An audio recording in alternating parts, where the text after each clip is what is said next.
सभी हनुमान भक्तों को मेरा राम राम। दोस्तों, आज आपके लिए फिर से एक सच्ची अनुभूति लेकर आई हूँ और आज की घटना बहुत ज़्यादा पुरानी है दोस्तों, लेकिन कहते नहीं हैं कि ओल्ड इज़ गोल्ड।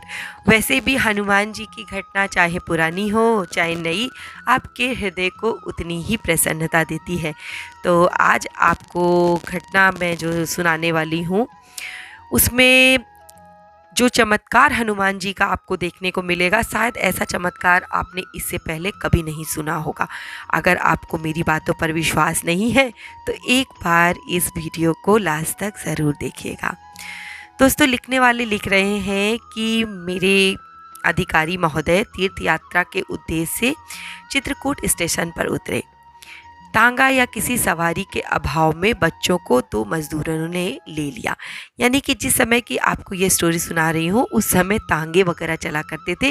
तो आप समझ लीजिए कि कितनी पुरानी ये अनुभूति है जो मैं आपके साथ शेयर कर रही हूँ। बच्चों को मजदूरों ने ले लिया और अधिकारी महोदय की धर्मपत्नी ने एक बच्चे को स्वयं अपनी गोद में लेकर प्रस्थान किया।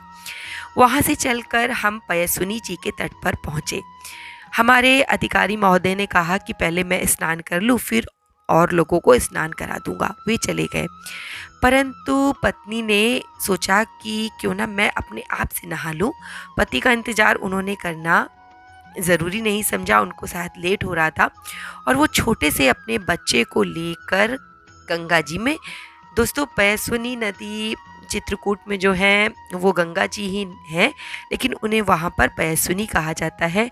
तो जो महिला थी वो बच्चे को लेकर, छोटे बच्चे को लेकर गंगा जी में स्नान करने लगी। वे स्नान करने में इतना ज़्यादा मग्न हो गई कि बच्चे का ध्यान नहीं रहा। इसी समय पर किनारे पर बैठा हुआ बच्चा नदी में खिसक गया कि वो बच्चा वहाँ बैठा नहीं है, वहाँ दिखाई नहीं दे रहा है। अब तो वो बड़े ज़ोर ज़ोर से रोने चिल्लाने लगी। तो उनके आसपास के लोग थे, मज़दूर वगैरह वहाँ काम कर रहे थे, वो भड़बड़ाकर घबराकर वहाँ पर पहुँचे। अधिकारी महोदय थे, उन्होंने सुना, वो भी दौड़े। जब उन्हें पता चला कि बच्चा जो है उनका वो कहीं नदी में गिर गया है और कहीं भी उसका पता नहीं चल रहा है, तो वो बहुत ज़्यादा परेशान हो गए, क्योंकि गंगा नदी में इतनी ज़्यादा धारा होती है कि उतने छोटे से बच्चे का बच पाना इन्हें असंभव सा लग रहा था। इधर माता जब बच्चे के लिए बेचैन होकर रो रही थी, तब उनका ध्यान श्री भगवान की कृपा सुधा की ओर गया। कहते नहीं है कि रोते को भगवान का सहारा काफ़ी है, और वो रोते रोते कहने लगी कि भगवान, चित्रकूट आने पर तो दुख दूर होते हैं, मुझे ये महान दुख क्यों हुआ? मैं तो यहाँ हनुमान जी के दर्शन करने आई थी, राम जी की कृपा पाने आई थी। उनका विलाप बढ़ता ही गया। वे जोर जोर से रो रही थी और हाथ उठाकर कहने लगी, हे हनुमान जी, आपको राम जी की दुहाई है, मेरे बच्चे को तुरंत ढूंढ कर ला दो। मैं नहीं जानती कि आप ये कैसे करोगे, लेकिन मुझे मेरा बच्चा चाहिए। वहाँ आसपास सारे लोग उनकी इस करुण पुकार को सुनकर स्वयं भी अपनी आंखों में आंसू आने से नहीं रोक सके। इस करुण प्रार्थना को सुनकर दोस्तों, एक मोटा बंदर पास के वृक्ष में जो बैठा ये सब देख रहा था, अचानक से गंगा जी में कूद पड़ा और उसने कुछ ही देर में बच्चे का हाथ पकड़कर, जो बच्चा आगे निकल गया था, किसी को दिख नहीं रहा था गंगा जी की धार में, उस बच्चे को बंदर ने लोगों के सामने रख दिया। यानी कि समझ लीजिए कि हनुमान जी ने साक्षात उस बच्चे को बचाया। बच्चे का हाथ पकड़कर लाकर किनारे पर जब उन्होंने बैठा दिया, उस बंदर को केवल उन अधिकारी महोदय और श्रीमती तथा उनके पास के जो खड़े थे लोग, उन्हीं ने देखा था। बाकी किसी को बंदर दिखाई नहीं दिया। ऐसा लगा कि वो अदृश्य हो गया है। उन लोगों की खुशी का ठिकाना नहीं था। उन्होंने बच्चे के मिलने की प्रसन्नता में चित्रकूट की अपार महिमा का वर्णन किया, बच्चों तथा बंदरों को मिठाई बांटी और परिक्रमा करने के बाद वो अपने घर आ गए। मैं भी उस समय गंगा जी में स्नान कर रहा था, परंतु कुछ दूरी पर था, लेकिन मैं बंदर को देख नहीं पाया था। वहाँ के लोगों ने ऐसा वर्णन किया कि मैं इस कथा को आप लोगों के साथ शेयर करने पर मजबूर हूँ। मुझे हनुमान जी पर विश्वास है।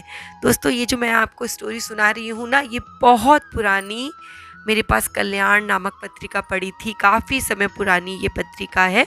मैंने आज उसकी रीडिंग की, मैं आज उसको बैठकर पढ़ रही थी, तो मैंने जब ये स्टोरी देखी तो मुझे बहुत अच्छी लगी। मैंने सोचा कि आपके साथ शेयर कर दूँ।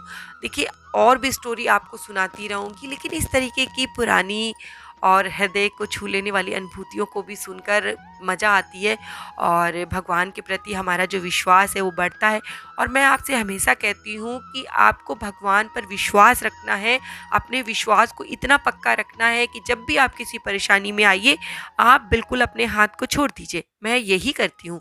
मैं कितनी भी बड़ी परेशानी में आ जाऊँ, पहली बात तो मैं घबराती नहीं हूँ, क्योंकि मैंने अपना सब कुछ बाबा पर छोड़ दिया है। मैं कह देती हूँ कि मेरा कुछ भी नहीं है, ना ये मेरे बच्चे हैं, ना ये मेरे पति हैं। मैं नहीं जानती, ये सब आपके बच्चे हैं, मैं भी आपकी ही हूँ।